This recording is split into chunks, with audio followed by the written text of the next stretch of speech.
Welcome back everyone to our NECA Safe Risk Focused Toolbox Talk series. My name is Manus and I'm the NECA Membership Manager for Sydney Metro. Off the back of our previously successful NECA Safe Risk Focused Toolbox Talks on biological hazards, today we're talking about a topic that's super important for every NECA member and their workforce, gravity hazard.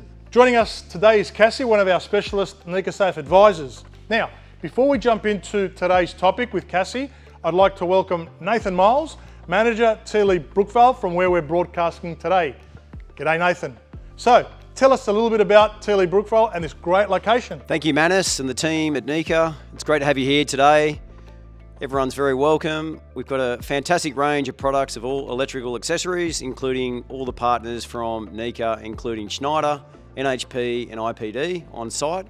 We're located at Unit 3/192 Harboard Road. We'd love to see you all down here. Thanks very much for all your support. Great. Thanks, Nathan. We appreciate your support. When you're on the northern beaches, don't forget, Tealy Brookvale has all your electrical and communication needs.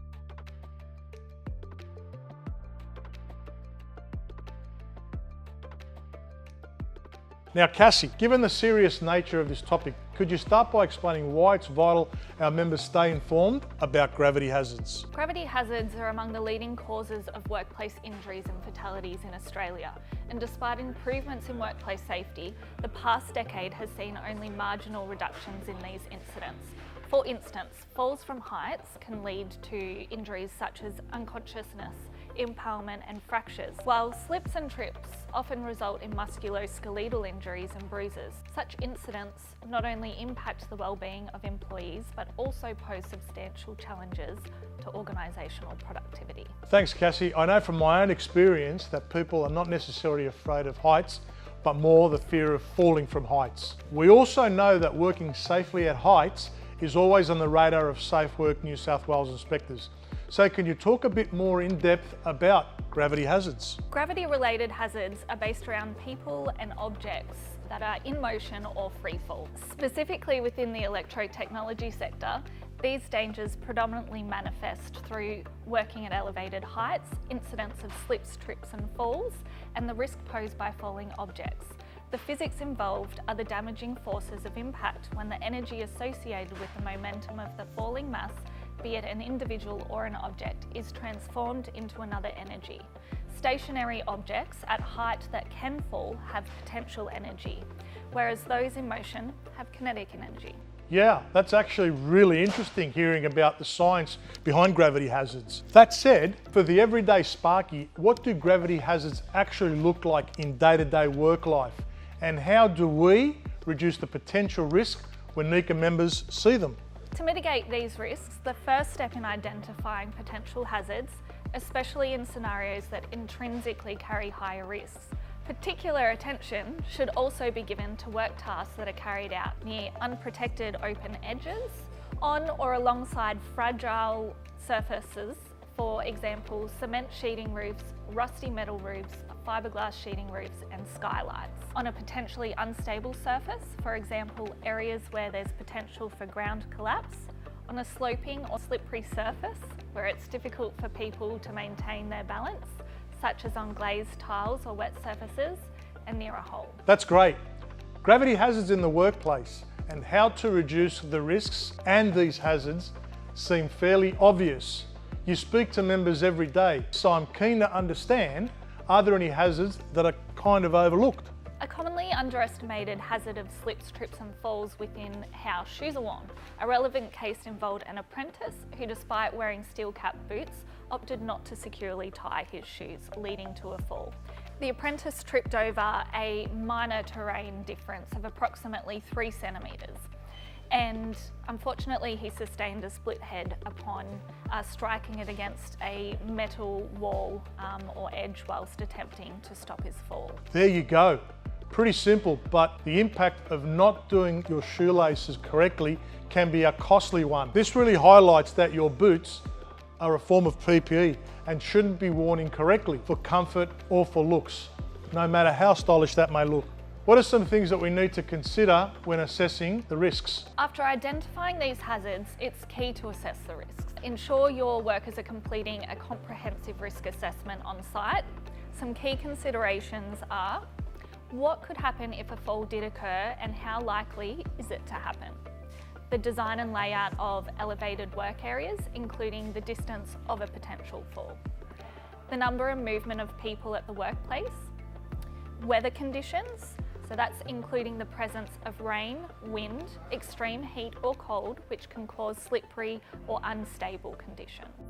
There you go. Weather conditions are important but often overlooked. Could you give us an example of what assessing these risks might look like in our industry? For activities such as installing solar panels or air conditioning units on a rooftop, this could look like assessing factors such as the pitch of a roof and current weather conditions. As they are crucial considerations, they significantly influence the likelihood of tools falling or the increased risk of slips or falls. Understanding the roof's angle is foundational when identifying your control strategies. When selecting controls like guardrails, assess their capacity to withstand potential loads. The effectiveness of these measures is directly related to the momentum of a person falling. So this increases with the steepness of a roof. Great reminder. Roof pitch and current weather conditions should always be considered when on a rooftop, as is understanding the principles of gravity and kinetic energy. Now that we've covered what gravity hazards are all about, how can we effectively control these gravity hazards? In addressing the common risks of slips, trips and falls and falling objects, it's essential to adhere to the established hierarchy of controls. This systematic approach ensures that preventative measures are implemented effectively. It's really important to note that working at height activities necessitate a specialised hierarchy of controls. This underlines the unique risk involved where there is a potential for a person to fall more than 2 metres. You must also determine the most suitable control within the order of these questions. First, can you complete the work on the ground? If no, can the fall be prevented by working on a solid construction? So a permanent building or structure like with stairs that have handrails, or a flat roof with permanent guardrails around the edges. And if none of that is available, can the risk of fall be minimised by providing either a fall prevention device like guardrails, and if that's not practicable, a work positioning system, and then the option of a fall arrest system. A combination of these controls to address the risk comprehensively can be used to ensure new hazards are not introduced. So it's very important to adhere to the established hierarchy of controls to get on top of gravity hazards. Going further, is there any documentation that is needed in this process? There is.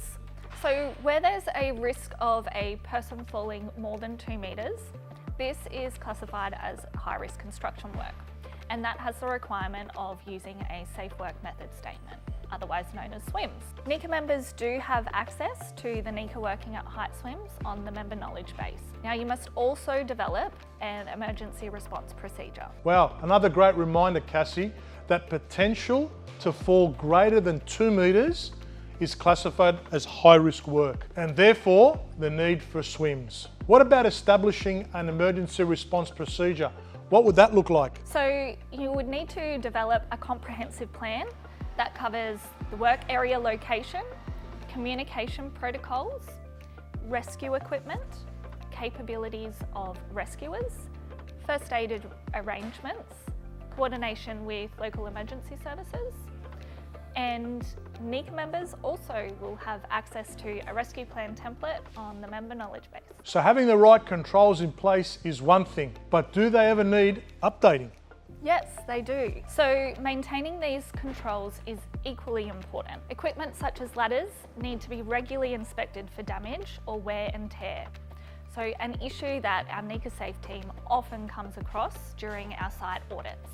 A walking ladder is a telltale sign of instability due to issues like loose rivets, which have contributed to ladder fall incidents in the past. There you go. I would never have thought that a loose rivet on a ladder would have resulted in such a big effect and a walking ladder. It can, as well as so many other defects that will need immediate attention.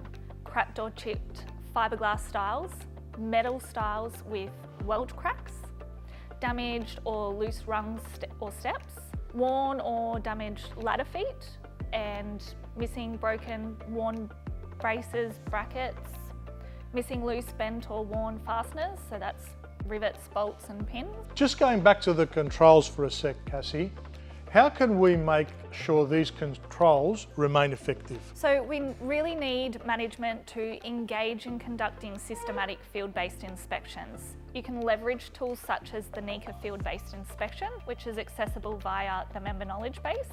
This proactive approach ensures continuous improvement and adaptability to evolving workplace requirements. That's great. Now, the NECA Member Knowledge Base, or MKB, has a long list of member resources, templates, and safe work method statements. So make sure you log in and make use of them. Okay, we're in the home stretch now. And before we start to wrap things up, let's take a look at a couple of real-life examples to really understand the depth and impact gravity hazards can have. So our first case study highlights a serious incident during the NBN rollout, where a worker was installing aerial cables.